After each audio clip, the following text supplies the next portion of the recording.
Salut les amis, bonjour, bonsoir selon l'heure à laquelle vous nous écoutez. Euh, je vous salue et je suis heureuse d'être avec vous en ce moment car cela fait déjà un bon bout de temps depuis la dernière fois qu'on a été ensemble. Nous avions la dernière fois parlé de la parole de Dieu, ce que nous allons continuer à faire et nous avions lu euh, le premier livre de la Bible, la Genèse. Ce livre, ce nom qui signifie commencement, origine, Genèse. Et dans la Genèse, dans Genèse 1er, nous avions vu comment la terre et le ciel sont venus à l'existence. Nous avions vu que au commencement, Dieu créa les cieux et la terre. Et on nous dit que la terre était informe et vide, et etc. Et on nous a parlé, nous avions vu que Dieu a tout organisé sur la terre.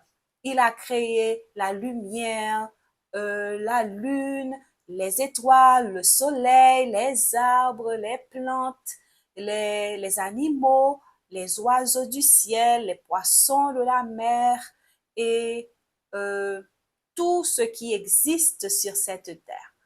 Et c'était un très bon voyage. Nous avons commencé le voyage et c'était vraiment intéressant. À mon avis, c'était intéressant.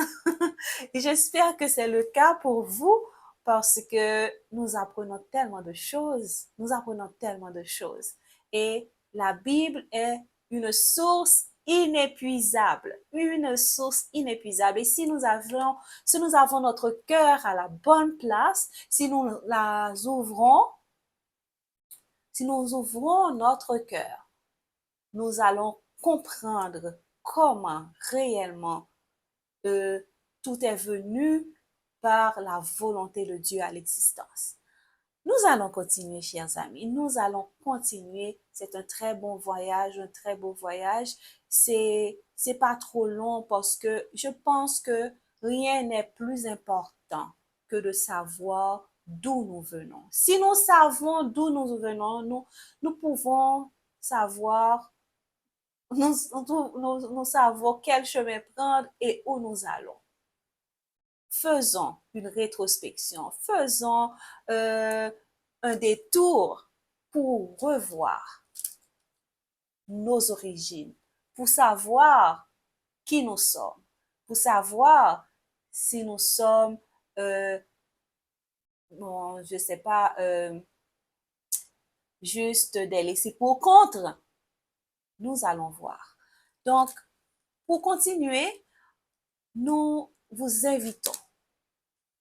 invitons chacun de vous, ceux qui veulent, de s'incliner la tête. Nous voulons prier avant de commencer aujourd'hui. Nous voulons prier car Dieu est l'auteur de cette Bible. S'il a jugé nécessaire de nous laisser la Bible, c'est qu'il a un message pour nous. C'est qu'il y a quelque chose qu'il veut nous faire savoir. Et il n'y a pas mieux que lui pour nous l'expliquer et nous permettre de comprendre et d'appréhender ce message qu'il a pour nous. Prions. Éternel, notre Seigneur et notre Dieu, nous sommes infiniment reconnaissants envers toi pour ce moment que nous allons passer ici avec nos amis. Merci pour la Bible que tu nous as donnée comme une lettre ouverte pour chacun de nous afin que nous puissions savoir tous les messages que tu veux nous communiquer. Seigneur, nous savons que c'est toi qui as inspiré la Bible. C'est ton Saint-Esprit.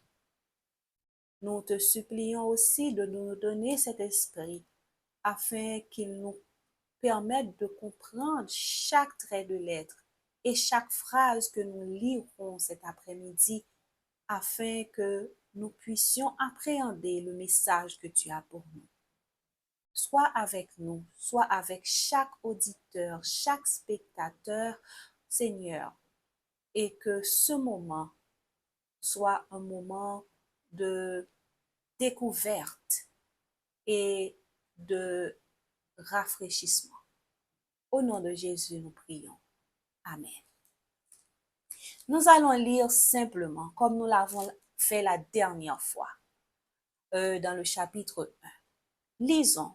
Je vous invite à vous procurer une Bible afin que nous puissions continuer ensemble et arriver jusqu'au dernier message que Dieu a pour nous. Genèse 2. Genèse chapitre 2. Comme nous avons déjà lu le premier et le deuxième verset la dernière fois,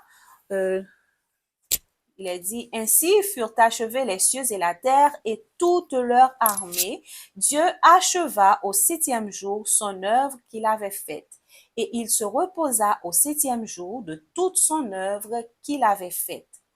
Dieu bénit le 7e jour et il le sanctifia, parce qu'en ce jour, il se reposa de toute son œuvre qu'il avait créée en la faisant. Donc, c'est la fin des 7 jours de la création. Nous savons que Dieu a tout créé en 6 jours et le 7e jour, il s'est reposé. Et ces jours de la semaine dont parle la Bible sont des jours littéraux. Des jours littéraux. Car il nous dit, on a lu, il y eut un soir, il y eut un matin. À chaque fois, il y eut un soir, il y eut un matin, ce fut le premier jour. Il y eut un soir, il y eut un matin, ce fut le deuxième jour, et ainsi de suite jusqu'au dernier jour. Donc, nous savons qu'il s'agit là de 7 jours comme nous les avons aujourd'hui, soir et matin, soir et matin. Donc, Dieu a tout créé en 6 jours et le 7e jour, il s'est reposé. Continuons notre lecture, formation de l'homme et de la femme. Voici les origines des cieux et de la terre, quand ils furent créés. Lorsque l'Éternel Dieu fit une terre et des cieux, aucun arbuste des champs n'était encore sur la terre. Aucune herbe des champs ne germait encore, car l'Éternel Dieu n'avait pas fait pleuvoir sur la terre et il n'y avait point d'homme pour cultiver le sol. Mais une vapeur s'éleva de la terre et arrosa toute la surface du sol. L'Éternel Dieu forma l'homme de la poussière de la terre. Il souffla dans ses narines un souffle de vie, et l'homme devint un être vivant. Puis, l'Éternel Dieu planta un jardin en Éden du côté de l'Orient, et il y mit l'homme qu'il avait formé. L'Éternel Dieu fit pousser du sol des arbres de toute espèce, agréables à voir et bons à manger, et l'arbre de la vie au milieu du jardin, et l'arbre de la connaissance du bien et du mal. Un fleuve sortait d'Éden pour arroser le jardin et de là, il se divisait en 4 bras. Le nom du premier est Pishon. C'est celui qui entoure tout le pays de Havila où se trouve l'or. L'or de ce pays est pur. On y trouve aussi le bdellium et la pierre d'onyx. Le nom du second fleuve est Gihon. C'est celui qui entoure tout le pays de Cush. Le nom du troisième est Hiddekel. C'est celui qui coule à l'orient de la Syrie. Le 4e fleuve, c'est l'Euphrate. L'Éternel Dieu prit l'homme et le plaça dans le jardin d'Éden pour le cultiver et le garder. L'Éternel Dieu donna cet ordre à l'homme. Tu pourras manger de tous les arbres du jardin, mais tu ne mangeras pas de l'arbre de la connaissance du bien et du mal, car le jour où tu en mangeras, tu mourras. L'Éternel Dieu dit, il n'est pas bon que l'homme soit seul. Je lui ferai une aide semblable à lui. L'Éternel Dieu forma de la terre tous les animaux des champs et tous les oiseaux du ciel. Et il les fit venir vers l'homme pour voir comment il les appellerait. et afin que tout être vivant portât le nom que lui donnerait l'homme. Et l'homme donna des noms à tout le bétail, aux oiseaux du ciel, à tous les animaux des champs.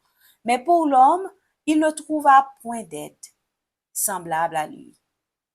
Alors l'Éternel Dieu fit tomber un profond sommeil sur l'homme qui s'endormit. Il prit une de ses côtes et referma la chair à sa place. L'Éternel Dieu forma une femme de la côte qu'il avait prise de l'homme et il l'amena vers l'homme. Et l'homme dit, voici, cette fois, celle qui est os de mes os et chair de ma chair. On l'appellera femme parce qu'elle a été prise de l'homme. C'est pourquoi l'homme quittera son père et sa mère et s'attachera à sa femme et ils deviendront une seule chair. Waouh! Chers amis, mes amis, ce que je viens de lire là me remplit de joie parce que ce que je vois, c'est que c'est comme un père, c'est comme des parents, c'est comme les parents font, ceux-là qui sont des pères et des mères peuvent comprendre ce que je vais dire, c'est que c'est comme des parents qui prennent leur temps pour préparer l'arrivée d'un bébé. Dieu a pris son temps pour tout créer. Il a créé le ciel, il a créé la terre, il a tout créé. Il a mis un jardin en Éden, il a créé des arbres fruitiers, toute espèce d'arbres. Et ensuite, il a créé l'homme. Alors, l'homme est venu à l'existence et Dieu lui a donné son premier travail, celui de donner des noms à tous les animaux. Et ces noms-là existent encore jusqu'à aujourd'hui. C'est ce que nous connaissons, ce sont les noms que nous connaissons aujourd'hui. Les chiens, les chats, le perroquet, le crocodile, le koala, etc., etc. Donc, Dieu a tout mis à l'œuvre pour préparer notre venue sur cette terre. Et ensuite, il a créé l'homme. Et l'homme, quand il a donné des noms à ces animaux, il a vu qu'il n'y avait pas d'animaux ou bien d'êtres semblables à lui. Il était seul quand il voyait que chaque animal avait un être qui lui ressemblait. Il y avait un mâle, il y avait une femelle, etc. Mais lui, il était seul en tant qu'homme. Encore pour voir que nous ne venons pas du singe. Il y avait le singe avait sa femelle, mais l'homme n'avait personne. Et Dieu fit venir sur l'homme un sommeil, un profond sommeil. Et l'homme s'endormit et Dieu prit une côte d'Adam et il forma la femme que Adam appela Ève, car il dit cette femme c'est celle qui est os de mes os et chair de ma chair. On l'appellera femme, car il a été prise de l'homme. Chers amis, moi-même, ça me fait vraiment plaisir de voir que j'ai un créateur. Je ne suis pas venue à l'existence comme ça, sans aucune volonté, comme par hasard, par un bing bang, je ne sais pas quoi dire, par une explosion, mais non, par l'évolution, comme l'évolution c'est comme par hasard, parce qu'on ne sait pas ce qui va arriver après, mais c'est Dieu. Je suis le produit de la volonté de Dieu. Je suis le produit de l'amour de Dieu. Je suis le produit des plans de Dieu. Et c'est la même chose pour vous également, mes chers amis. J'espère que vous pouvez comprendre cela et que vous pouvez l'accepter. Car Dieu n'a rien fait par hasard. Tout ce qui existe, il l'avait planifié et c'est là par sa volonté. Un Dieu pareil mérite notre adoration. Un Dieu pareil mérite notre louange. car ceux-là qui créent des voitures, par exemple, ils reçoivent le crédit de leurs œuvres. Ils reçoivent le crédit de tout ce qu'ils font, de leur invention. Mais Dieu, nous le laissons à côté. Nous le mettons à l'écart pour dire que non, non, non, non, non, il n'y a pas de Dieu. Mais oui, mais si, il y a un Dieu. C'est l'Éternel des armées, créateur de toutes choses. Pour cela, je vais vous laisser pour méditer ces paroles. Et avant de le faire, avant de vous laisser, je vais exécuter un chant pour la gloire de mon Seigneur.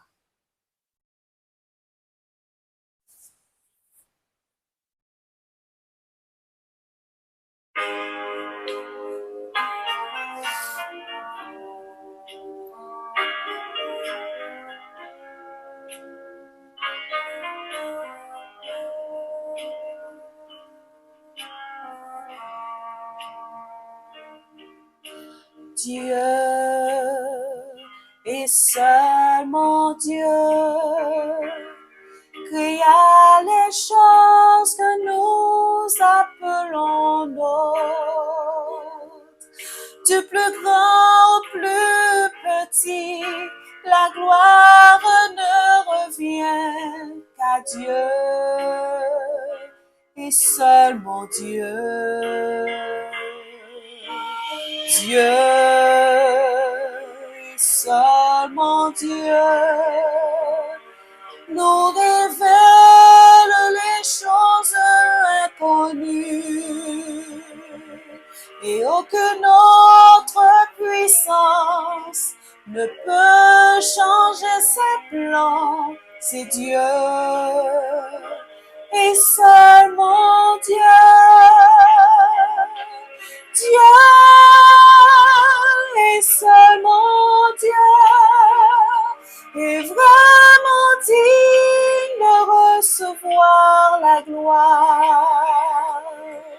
Que tout ce qui respire élève ses louanges à Dieu et seulement Dieu.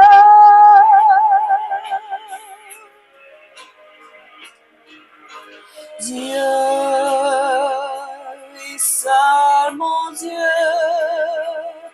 fera la joie de notre éternité.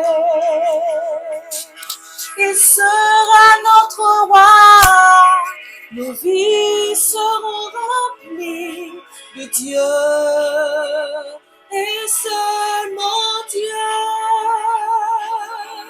Dieu et seulement Dieu est vraiment digne de recevoir la gloire.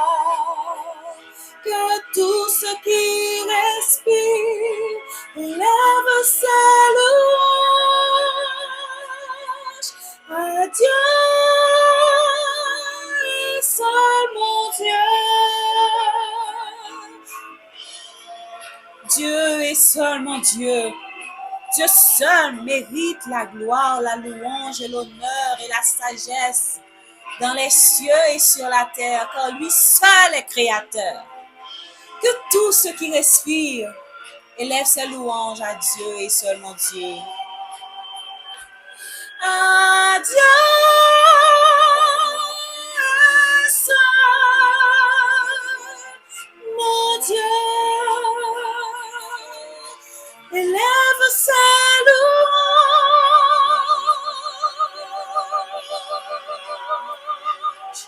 À Dieu seul,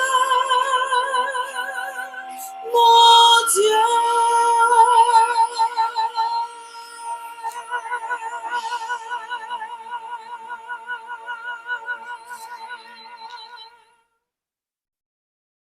Merci, merci, merci, chers amis, de votre écoute. Merci pour votre présence. Si cela vous plaît, abonnez-vous et nous continuerons ensemble notre voyage à travers la Bible. Que Dieu vous bénisse.